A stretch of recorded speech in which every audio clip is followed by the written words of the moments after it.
Welcome back to the Lanterne Rouge Cycling Podcast. It's off season. I've already started to lose my mind with the lack of racing on. Apologies for the delay on this one. This is the second Q&A for hitting a crazy, we've got a 20,000 subscriber YouTube milestone. We've got like a 50,000 total weekly audience milestone. Considering the volume of pods we produce, I think it's hard to know. I think maybe at some periods of the year, Benji, we're the biggest English language cycling or biggest pro cycling podcast in the world. Definitely the second biggest. So we're absolutely crushing it right now. Thanks to the audience and for your reviews. We'll have a read of some of the roast reviews. Benji and Lanterne stuff it again later. Here with Benji, as always. First order of business. Sorry, I'm on a heater because I drove back from Paris yesterday. I was so excited to get back to Andorra. We tried recording this last Thursday in a hotel. Internet broke down. Full toys out of the pram tantrum from me, which is nothing new. But first things first, Benji, you're going full time next year. You want to work with me more on a full time basis. What was going through your mind when you made that terrible life decision? Yeah, I don't know. I feel like it's more of a decision that I made out of the fact that I need more time to recover outside of the podcast from being with you. So therefore, it's better that I have free time, you know? I'm loving it. I want to focus more on this adventure. It's been great. And it's only thanks to the support of everybody that supports this podcast and personal stuff that I do that I'm able to do a step like this because, I'm 23. I'm like, yeah, I've got a degree in IT. It's something I love doing, but let's be real. Cycling's an addiction to me, and it's something I love investing my time into. And to be able to invest more time into this, trying to make the best content possible is a dream come true, to be honest. So I can't wait. So big thanks to Benji. He's one of the most hardworking people I know. And yeah, as you said, that very stops young. Next year. Yeah. Unbelievable commitment to the podcast, never misses an episode or anything like that. So I want to say big thanks to Benji and all your support of both myself, and the podcast, as well as, of course, Lacole, who without Lacole's support, having the podcast becoming more and more serious and having Benji come on full-time, not possible without Lacole's support. They produce, obviously, performance cycling apparel. You can check them out at www.lacole.cc. But what people want to know, Benji, is a first question on Twitter that we had for the Q&A from Morley Sport and One. How much preparation goes into every episode? Let's start first with just the standard race recap episode. How much prep goes into it? So much. Nah, not at all. So basically we end up watching the race. Sometimes we take notes, sometimes we don't, because on one end, taking notes does help us to gather our thoughts about what happened in the race afterwards, to be able to talk about it on the podcast. But on the other end, we also want to keep enjoying it as much as possible. And therefore, it's sometimes more fun to enjoy the action and then forget about taking notes. Sometimes it leads to us figuring it out throughout the podcast itself, what actually happened in the race. But I think that's the beauty of what we do here. And we don't have much preparation in that aspect. So we start the podcast recording about 5 to 10 minutes after the race has ended, because sometimes we try and rewatch a sprint to see what happens in the background. Because in a sprint, you'd be like, okay, two riders at the front are sprinting against each other, but you're not exactly looking at who is deviating 10 meters behind and making a horrible move there, or who's actually losing power because he had a chain issue or something. Those details is what you see on a second viewing, and that makes it fun as well. But that's basically it for the race recaps, right? So roughly one rewatch with sprints, and outside of that, not too much. There's not too much that we prepare for that. But when it comes to team previews at the start of the season, do you feel like we prepare that better? No, we just look at the pro cycling stats, transfers in and out, and then off we go. So that's not even that well prepared either. That's why the hot take section is so good. Secondly, what's the last one we do? Race previews. We actually take the Grand Tour previews a fair bit of preparation, whether it's actually formal preparation or just, staring at the parkour endlessly. Yeah. Or talking about it in chat for an hour or two. Exactly. Just thinking about it a lot. There's a fair bit of prep that goes into that. And they got a bit long when we started them. And I thought we got to tighten this up, particularly for the Vuelta. That can't be going for 2 hours. So they're a bit more controlled and they perform well. So we seem to be on the right track there. But the race recaps, there's just too many of them to script them. And that's why sometimes it's just, it's pretty much our reaction. Maybe next year we'll even have live reactions, maybe some live watch-alongs next year. Stay tuned for that. Next question from Tim0K on Twitter. What's the end game for the LR brand? Now, I presume he means by the LR brand, like the all-encompassing Lanterne Rouge media empire under which owned by the company here in Andorra, so which has the YouTube channel, the podcast. Well, obviously, I want to build out the podcast even more. I want to perhaps look at Spanish language content to fall under that company, but that really won't have any crossover with this feed. It won't be in the same podcast feed. I want to build out a website as well that will have sort of just straight up race previews, race recaps, sticking to pro cycling, like very in depth, like the podcast does.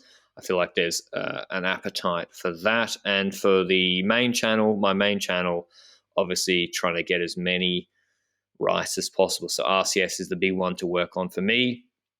Also looking at moving into the live right space, possibly for smaller races if that comes up. But to be honest, it's more about finding, at the moment, from a business perspective, sponsors that work. At the moment, I've not had any sponsors ever on the main channel, despite pretty significant assets there now with the literally Tour de France race rights.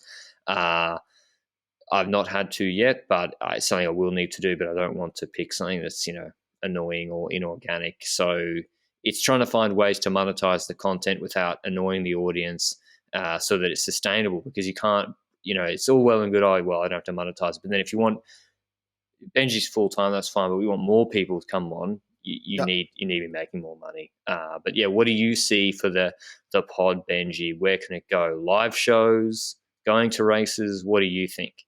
All seems like an option. I do want to add on that next to the aspect that you mentioned when it comes to sponsors on your main channel, there's also an aspect of ethics to it when it comes to sponsorships, because LR is pretty on point when it comes to his moral compass in my eyes personally. So heads up for you.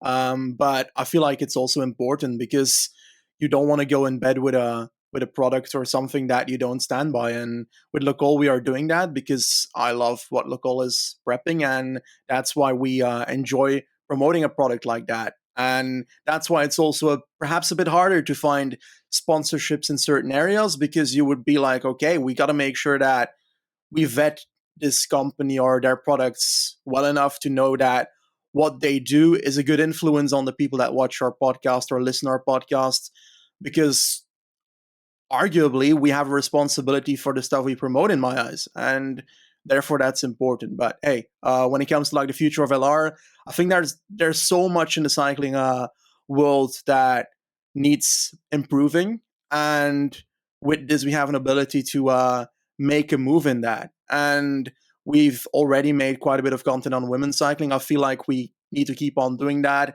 and we need to try and find a way to make that even more accessible or enticing for people to dive into that. That's something I personally am well invested into. And next to that, there's so much talent in the space. Like you mentioned, we can bring people on in the future as well, but obviously you need to actually have like money to do so. And there's so much talent in the space that is very obvious in my eyes. Like there's people on Twitter, on YouTube, on all kinds of platforms, on Twitch, that have so much talent when it comes to analyzing the sport or doing one aspect of the sport better than everybody else. And to be able to bring those people together would be a great asset for everybody that watches and follows cycling in my eyes. And that's my input on that. I can't give specific details on what ideas because I didn't think about it too much. Yeah, I think I'm pretty excited about the future. I mean, I had a conference today, or a summit, or whatever you want to call it, in Andorra, where I was actually asked to speak about innovation in cycling, and then companies here in Andorra coming and speaking to me, and so everything does seem to be moving in the right direction in that sense. Now onto some cycling related ones from Cycling 703236766. Prime Sagan, Prime MVDP, or Prime Wout van Aert. Who are you taking? I'm taking Sagan. I don't even think I need to provide a justification. I feel like you need to, because mine is actually different. Sure, Prime Sagan was amazing, but the thing is, Prime Van Aert's pretty good as well, but I'm more intrigued by Prime Van der Poel, because I feel like Van der Poel is the most entertaining cyclist we have right now, and I feel personally, for me, that he's a bit more entertaining than Sagan was at his prime, despite him being hella entertaining back then. That one descent in the green jersey, was it at the end of the Tour de Vuelta? Probably the Tour de France. Was it Vuelta? With Nibali okay. in Vuelta, yeah. Very, very possible. And all that stuff was very entertaining, but the difference is that we've seen Sagan's prime, well, on paper. I don't expect him to suddenly rise up from the ashes and win 10 stage in the Tour de France in the next few years, but you never know. You never know. Total Energy, it's going to do it.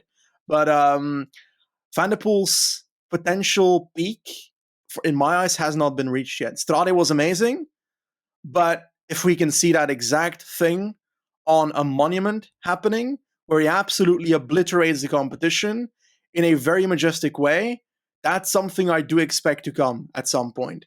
And therefore, I'm picking Van der Poel because we haven't seen his full peak yet in my eyes. He still has more to offer than we have seen so far, and therefore, that's my pick.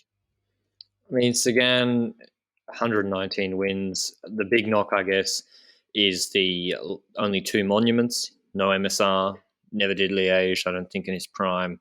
I'm counting his prime in like the 2013 region, when he could climb just outrageously well. He obviously Tirreno, Chienti stage. Anyway, the one against Kreuziger and Cadel Evans and Contador, just absolute scenes. I think he climbs at his peak. He climbed better than Van der Poel. That's my view. Not as well as Van Aert, obviously, but yeah, I think Sagan, 3 world champs. I don't know. I think the monuments is the issue, but I feel like I'd still take him over Van der Poel. Wout van Aert, I think, the best time trialist in the world, but he's so far behind those 2 in classics and, yeah, in terms of total domination. Anyway, next one, Benji. From Natalie Nice or Nice on Twitter. Have Alpecin-Fenix broken the UCI World Tour Pro Series rankings? Do you think they'll stay at Pro Series level indefinitely? I think I'll note, I don't believe there's any obligation on them to move up to World Tour level. So I guess what they can do is just keep dominating the Pro Conti level and procuring then automatic invites to any race they want to, or the Grand Tours, which is pretty good for them. Even if they didn't have MVP, they'd still be getting auto invites. So do you think they are exploiting a loophole, Benji? Yes, I certainly think so. I feel like they're exploiting a badly made system. That's how I would view it. I would not necessarily see it as a loophole, because it's pretty damn obvious that this could be done. So it's not like they found a hidden rule in the rule book that makes them able to do this. It's a blatantly obvious part of the way that the Pro Conti system works, the second division of cycling, at which the first team gets all these benefits. And let's talk about Alpecin for a second. 32 victories, 26 of which Van der Poel, Merlier, and Philipsen. That's insane. 14 of which are World Tour wins. The only thing they don't have in this monumental season is an actual monument. But this was an amazing season for them, and I wonder how much longer they can play that Pro Conti role, because on paper, the way that the system works next year is that in season 2020, 2021, and 2022, there was an all-encompassing ranking for the teams for these 3 years, and that ranking will define who is in World Tour in 2023 and who is dropping out of that. But Alpecin is obviously going to be promoted according to that, but they are not actually needed to say yes to that. They can reject it, which, like you mentioned, would again make them able to continue doing this. So the only way that this would stop is if the UCI changes the rules of the Pro Conti division, which they don't have for that long, actually. I think this was introduced like 4 years ago, this special first rule of that Pro Conti division. Well, unless they change that and take that huge benefit away of having a very amazing calendar, however you want to make it, because they can accept or reject World Tour races, while World Tour teams sometimes have to ride races. Last year, we saw that some teams were kind of using COVID as a means to not having to go to what's that French race? Blouet? Britannia Classic? Yeah.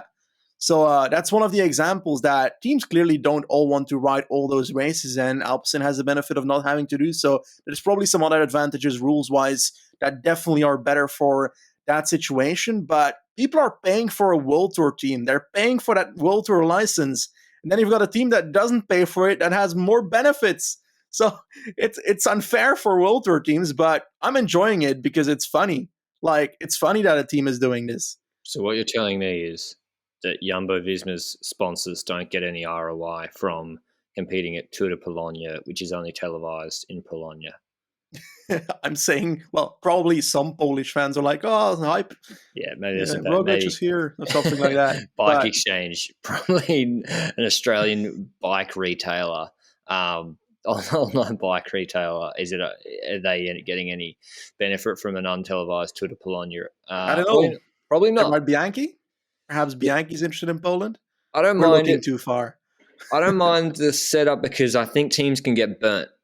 Because you can be a pro Conti team thinking you're making a big splash, get a race invite, and you sign Eli Viviani for €2 million a year, and he has to be winning under 23 charity races to even get some wins on the list before his contract at Cofidis finishes. And then he won those races against, like, you know, Coy, who's like fresh out of or whoever it was, fresh out of the Jumbo-Visma development squad. And I think Vasseur was like, well, actually, you know what? Might extend Viviani. I was like, fuck's sake, man. He lost against a Top Sport Vlaanderen sprinter, a young guy this week. So it's not overly promising. But yeah, I agree on that aspect. Bruno Herregots is better than Remco. So anyone can lose to Top Sport Vlaanderen, boy. Yeah, okay, that's kind of true. But when it comes to like Sagan and Total, do you see that as one of the reasons that they signed him, or do you think that that's just an outrageous thought that he could even remotely bring them towards that position? No, it's outrageous. I agree. I agree. I don't see it. And also another example, sorry, going back to is Quintana at Arkea. Yeah, who else? I mean, how dare you speak about Dyer like that? The problem is there's good and bad. Sagan at Bora, they were a pro Conti team, Argon and NetApp Enduro or whatever, and he brought them up with him. But whether he'll do that, I'm not sure. Moving on. This is going to be one for the off-season, particularly their preview is going to be a spicy one, I think, Benji. This came from a few people. Do INEOS need to change anything? Have they lost their way? Bearing in mind that did they win much after Tour de Suisse? Let me just quickly check their wins this year. So their last World Tour win was Carapaz at Tour de Suisse, and then he obviously won the Olympics. But the rest is Norway and Tour of Britain, which not at World Tour level. So what do you think? Have they lost their way? No Tour de France win again, Benji. Yes, certainly they lost their way over the last couple of years, but I think they're already in the transitioning mode, and I base it off the way that they are doing transfers.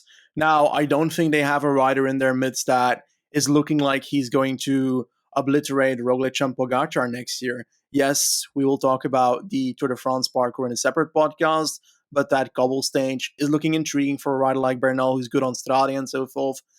But in all honesty, I think Pogacar is good on that as well. So I think that they're going to have real trouble with the team that they have to win the Tour de France in the next couple of years, unless Roglic and Pogacar both don't turn up or have issues during the Grand Tour.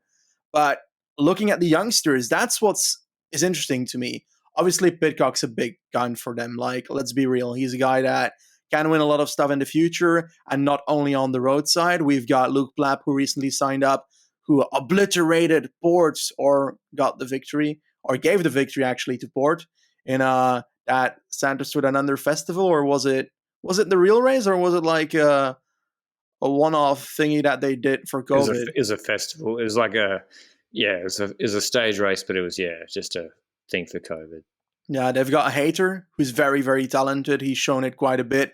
And one rider I'm actually looking forward to as well to see his future. And next to that also, Carlos Rodriguez, a rider I've been hyping up for like 2 years, 3 years perhaps even, since the day he was like signing up for this team, because he's actually been around for quite a bit despite his age. This is going to be his third year in INEOS, I think.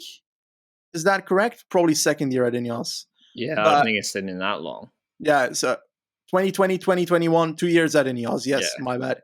And he's now 20 years old, was 19 last year, was already riding nicely on Lagunas and Naya last year, better this year. So that's how I view his improvement. Then at the Avenir race, Tour de l'Avenir, the arguably one of the better or most important actually U23 races out there.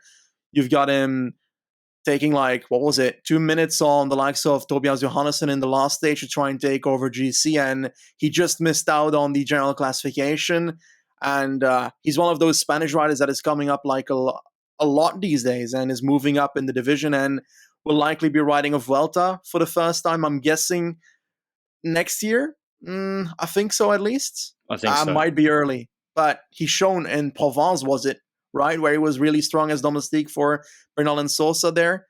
Yep. He's shown that he's definitely a decent domestique. I don't know what his consistency over 3 weeks is going to be like. We don't know that, but it's definitely worth seeing that in a Vuelta for the first time. And I just look forward to seeing his future. And he's one of those riders like Roger Adria, like the other guy, Ayuso, that is going to be the, wow, Spain is going to have a godlike team when it comes to the climbing in 5 years. And I'm looking forward to seeing it. The rebuild is certainly on for INEOS, like Sosa out the door.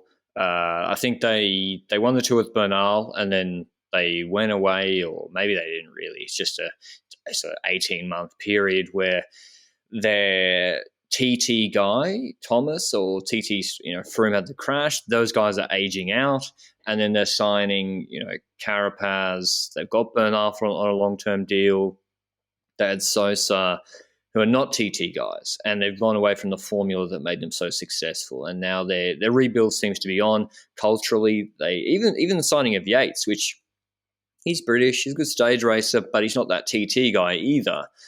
With that as a strong backbone, and Dumoulin is more the guy that fits that profile.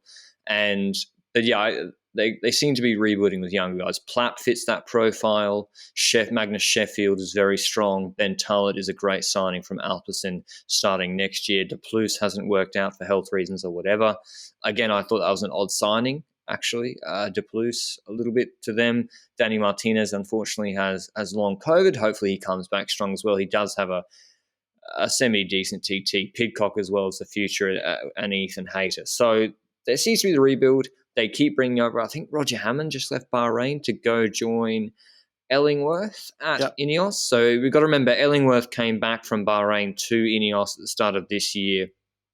The team chemistry, obviously knowing nothing in reality from the outside, hasn't looked all rosy. Definitely the Vuelta seemed to be, I would be surprised if Bernal and Adam Yates ride a Grand Tour together again. So, yeah, I think I wouldn't be too concerned about INEOS. They still won a lot this year, just not against Pog, not against Rog, be that at Grand Tour or just a World Tour level. At Torreno, Thomas and Bernal got slapped by a lot of people, actually, but mainly by Poggy Boy.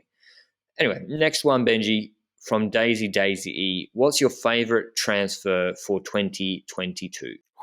I'm actually way more hyped when it comes to the transfers to the women's world of cycling, because on the men's cycling world, you always have the leaks before the transfers happen, and they're never fun anymore the second they arrive because we know about them for months. And on the women's aspect of cycling, that's not the case. There's arguably almost no leaks when it comes to that, and that's why I'm super hyped when we see a transfer. And for example, Grace Brown to FDJ is a big one in my eyes. I feel like the French FDJ team is probably becoming my favorite team across the entire cycling world right now.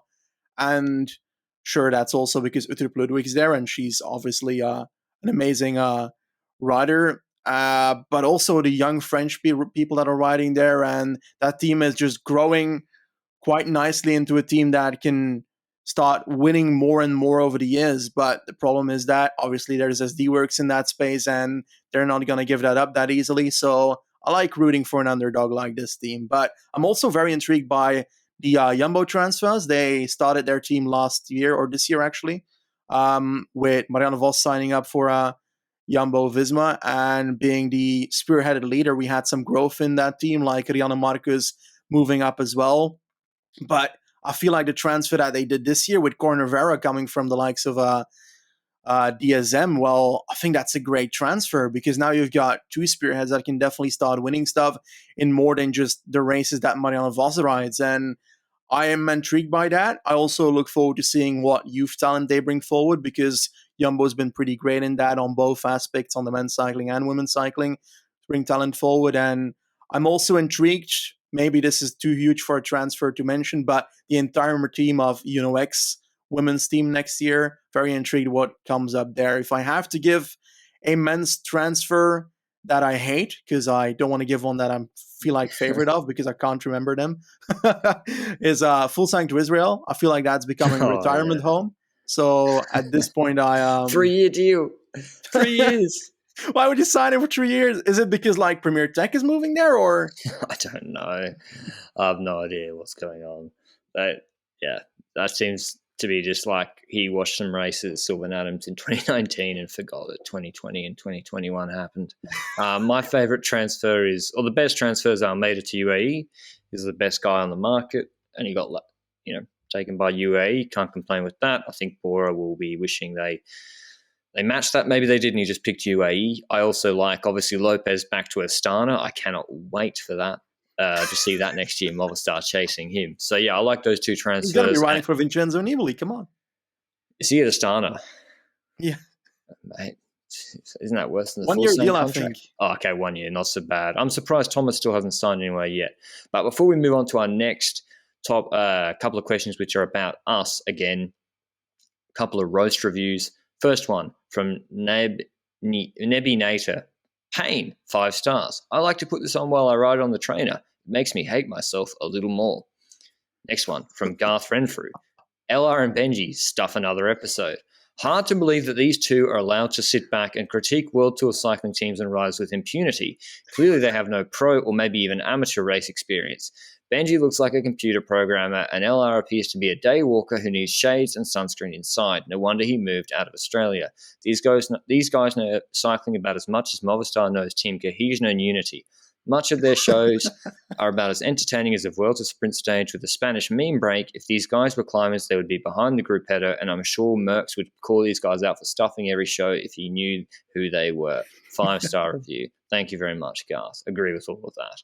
Okay, on to the next question from on Twitter. How much did that fresh Rolex set you back? Would either of you consider working as a DS or analyst at a team? Over to you, Benji.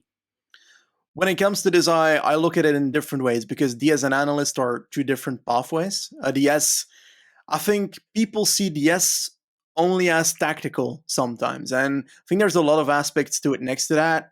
The human aspect, because we look at races in a very tactical way on this podcast, but sometimes probably don't ask the question of whether there's a human reason for a decision that is being made. Let's say, I don't know, there's a rider that is from Spain and it's a Spanish race. It's not the most important race in the season. And we see that there's a sprinter in his team, there's a flat finish, but he's ahead with another guy that is faster than him. But the team wants to give him a chance because it's in his home region. And we're like, come on, dude. Throw yourself back to that other group and start pacing for your sprinter that is from, I don't know, from Belgium or something. So there's those aspects, the human aspect in decision making that I think is undervalued a lot when it comes to DSs. Next to that, if it's a DS that rides the wheel and actually does the driving behind the peloton, then I'd be the worst driver ever that was ever in a peloton. So yeah, that's definitely not likely happening. Also, I don't know if I actually would like being a DS. I feel like it's a lot to think about next to all the tactical stuff. And I don't know all the details of what a DS holds, and I'm not sure if I'd be good at it. So I probably wouldn't dive into it. I also enjoy what I'm doing much more than I probably would enjoy being a DS personally. Next to that, an analyst, only if it's like freelance work or anything. I've never called myself an expert on cycling. I'm not planning to do so.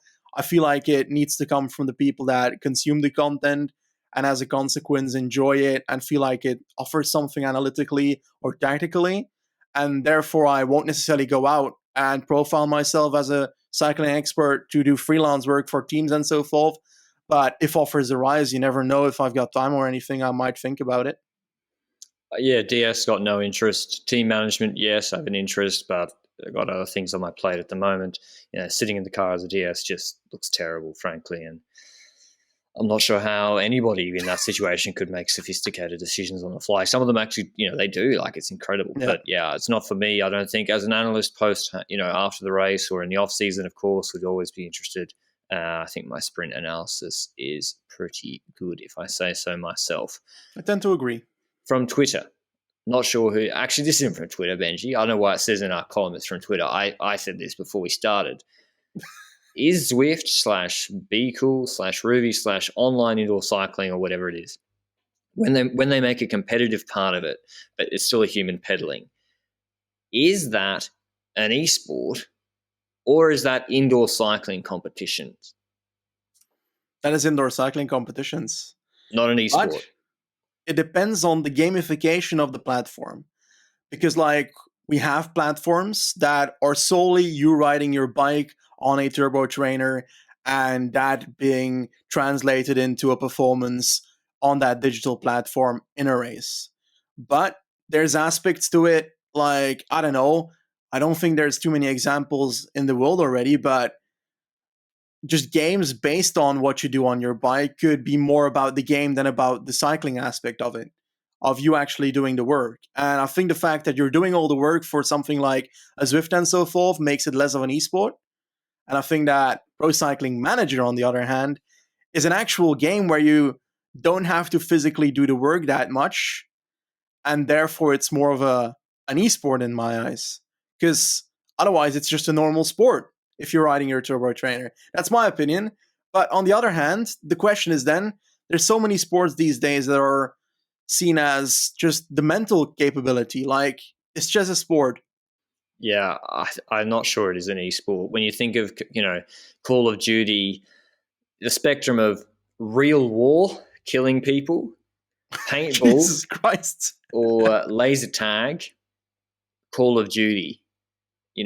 Where's the esport start? It's at Call of Duty is the esport, not at laser tag and probably not at real war. So for cycling, where does they sit? Probably not in the spectrum of esports, because to win, you got even no matter how much you gamify it, you got to be crazy good at actual cycling, or indoor cycling, taking the handling out of it, obviously. So yeah, PCM, TDF game, whatever. That's more of what I understand as an esport, but there's still a lot of confusion around that, and the cycling indoor training competitions are still pretty much in their infancy.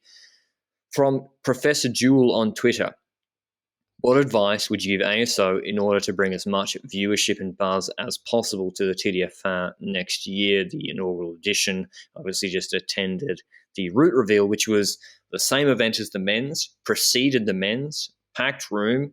Everyone that was there for the men's was there for the women's. There was no, maybe people left after the women's, but it was peak for the women's. They all walked on stage at the same time, intermingled the men and women riders, which was great as well. So that was a great start. I think the route reveal was super hyped and got a lot of attention. I've seen that they have a separate Twitter account for the Tour de France Femmes race, and they seem to be retweeting some stuff from the main Tour account, which has 3 million followers. TDF Femmes one has 5,000. So that's a little bit of an issue. We'll see how they'll navigate that. I think they could have stayed with the main account because the races are not on at the same time next year. I understand that they'll probably be on the main Tour de France YouTube channel, though, the highlights. They won't be making a separate YouTube for it. But what do you think? What advice would you give ASO to promote it, Benji? Well, firstly, I want to give the example of, I think it was the Flanders World Championships after movie, for example, that they put on Twitter. It was not ASO that did it, but the organizers of that event. And it got 36 views, was it right? Until a certain social media influencer called the Lanterne Rouge decided to diss it because it did not have many views, because it was packaged on, like you mentioned, a event-based channel and not necessarily the encompassing channel of that organizer or just the UCI World Championships in general. And the thing that actually boosted the video into getting recommended on YouTube and into getting into the algorithm and getting enough views to start triggering a bit was you reposting it with the this, because it went from like 36 to I think 500 in no time, because I checked it like a half an hour later. It's insane how much social media influencership can improve the watchability or the content being shared and more people having eyes on that product. And therefore, one thing I would love to see is more knowledge about women's cycling and more, not necessarily, well, also coverage, but also trying to lower the learning curve of the sport before that Tour de France women's edition arrives. You want to know who's riding it before that starts. You want to know how women's cycling differs perhaps from men's cycling, a crash course on it or something like that. You can find people definitely in the space that are interested in making that, myself included.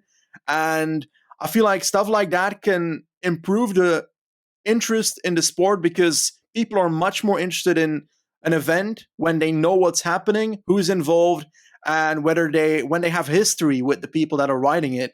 Because sure, I think if someone watches the Tour de France 2006 for the first time, never watched cycling, he's gonna be like, who are these riders? I'm not sure who I should be supporting. Oh, that's a guy from my country, I should be supporting that person. But I feel like women's cycling has the same effect on a lot of people that have not had their feet dipped into women's cycling yet. And this will be one of the largest ways of doing that with the Tour de France Femmes. And as a consequence, I think it's a good way to precede that event. Just before that event, create content on women's cycling, make sure people know what's happening, make sure people know who is riding it, follow that through the entire season, perhaps. Just make sure that people know what's happening, what's at stake, and which riders are involved, and profile those riders as rock stars in their business, because that's kind of what they are in this sport. And yeah, I don't know if that made any sense, but I feel like that's a concept that I would see valued highly, because right now I think the biggest step is obviously the financial step, but you won't get financial interest if nobody gets into the sport, because they don't get that trigger of, this is interesting, I should get into it.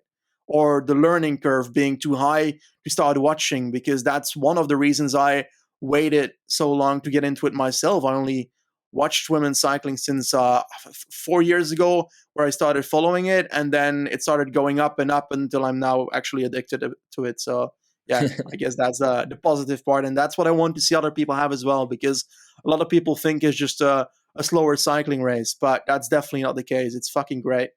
Yeah, I'm looking forward to it. I think the route's pretty good. We'll have the full route analysis podcast in a little bit, but yeah, I think on Thursday. But don't hold us to that. But yeah, Rio and the women's tour. I'll have probably the highlights rights. Likely have the highlights rights next year, so that'll help. Hopefully, putting it on as many free to air, ensuring that the free to air broadcasters do the same job as they do for the men's races will make a big difference, and I'm got full confidence that they will do that. But yeah, the social media stuff, yeah, it needs, because it's not perfect for the men's races either. So I don't know. There's a lot of stuff I change about social media stuff for cycling. Next question: is there a big difference in equipment between teams from Moto G? Yes, I think there is performance difference between equipment. The riders say it, and like I think Phil Gilbert was like, Aero base layer. Aero base layer, yeah, all that stuff. Guys, the Israel Factor TT bike last year, like so slow. So the answer is yes. Can I quantify it? Do I know exactly what's fastest, what's slowest? No, but you listen to the riders enough, they say like, yeah, like the equipment's faster. Last question, I think, Benji, before we may have some ad hoc ones from Russ Voxman on Twitter. How would you broadcast a sprint? What are common mistakes during sprint? Just a pure plain old bunch sprint, maybe a couple of turns, Benji. Common mistakes or things that annoy the hell out of you? Well, first of all, like the broadcast itself, I feel like something I prefer when it comes to like if it's a sprint in a straight line and isn't between like high houses and so forth. I just love the helicopter view. I always love it because you can tactically see what's happening on the damn screen. And if you watch it from front view every time, then it's harder to see whether riders are passing each other. Definitely like the finish line capture is really annoying if it's only like the finish camera that is doing it. But one thing that I also don't like is, for example, the Champs-Élysées camera, because you can't see what's happening. Like, you can see one rider on the screen, and how am I supposed to see whether someone's actually coming from behind if it's not on the bloody screen? We couldn't see Teunissen do the lead out on Champs-Élysées either. And on one aspect, I think that's because they want to try and make it as immersive as possible by riding next to the rider and therefore giving you the feeling of the speed. But if it's costing actual value of knowing what's happening, then it's not worth to make that move in my eyes. And perhaps I'm one of the only people that thinks that way, but that's something I do value. And also something else with broadcasting a sprint is, yeah, there could be less corners and so forth, but that's also if they just follow the damn rules when it comes to sprints. There should not be a corner in the final sprint. So as a consequence, you should not need to have like 10 cameras after every single bend in the last 200 meters. So I don't know. What's your take on this question? Because it's a bit of a, yeah, there's so many things we could say about it. Well, yeah, the biggest thing that annoys me is when they don't change the camera angle fast enough from the fixed cameras in the last 500 meters. They just keep it on the guys who are relevant. So that's my biggest annoyance. They need to, once the first 20 have gone, change it quickly. Don't linger on guys who are literally just like trying to stay in the same time as the peloton. And helicopter shots interspersed, you need a very adept producer to do that quickly and properly, to have the helicopter, because actually maybe just do it normally, whatever, but I need the heli shot.